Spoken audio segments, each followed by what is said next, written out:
Hey everyone, it's Kevin with IT Supplies, and today we're talking mistakes in DTF. IT, originally and presently standing for ink and toner, and DTF standing for, well, direct to film, obviously. Let's get into it.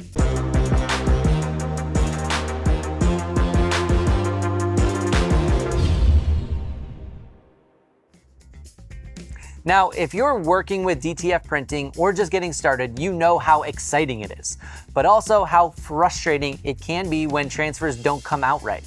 Here at IT Supplies, we have an amazing tech team that takes calls every day from customers that just can't get their transfers to, transfer.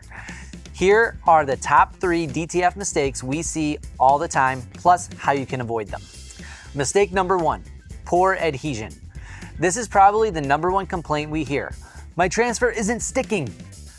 The most common culprits: incorrect heat or pressure settings.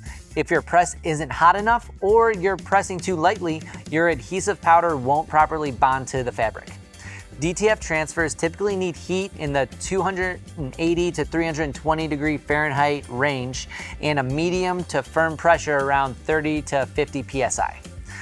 Another sneaky cause: uneven and old powder.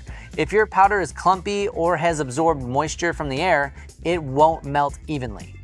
That leads to patchy adhesion and transfers that start lifting after just one wash. So the fix is simple. Make sure your powder is fresh, apply it evenly, and dial in your heat press settings. Your transfer should feel like it's one with the fabric, not just sitting on top. Mistake number 2, ink bleeding or smudging. This usually happens when you're laying down too much ink or your film isn't drying properly. Over-inking can cause the colors to feather out, and if your ink is too wet when you apply powder, you're going to get a smeary, blotchy mess. To avoid this, check your print settings, especially your ink limits, and always make sure your film is dried just enough before applying the adhesive powder.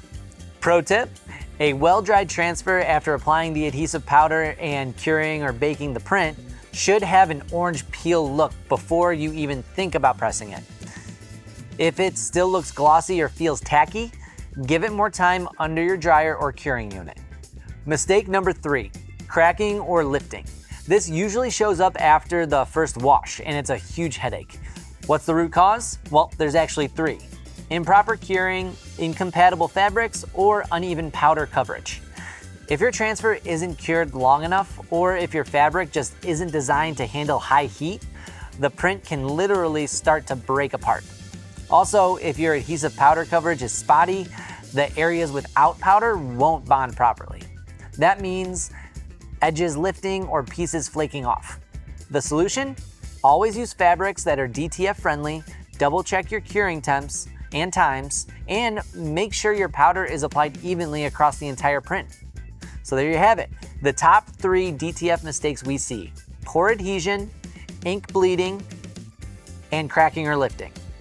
If you dial in your heat, pressure, curing, and powder coverage, you'll almost always avoid these headaches and get consistent, long-lasting transfers. An easy way to avoid a lot of this is to have an automated shaker curing unit, which we do sell. There are bundle options for each of our top DTF printers, including Epson's G6070 and Roland's BY20 and TY300.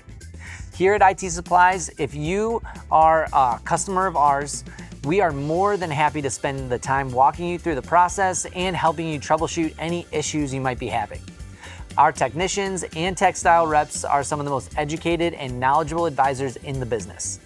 So when you get a printer with IT Supplies, it's far from just the printer. You get an entire team of advisors that will help you throughout the process and make sure that you are successful. If you're nearby Rolling Meadows, Illinois, stop in our showroom. If not, give us a call, send us an email, comment on this video. Between Epson and Roland, we have a wide selection of DTF options to test and choose from. Thank you so much for watching, and we'll talk to you soon.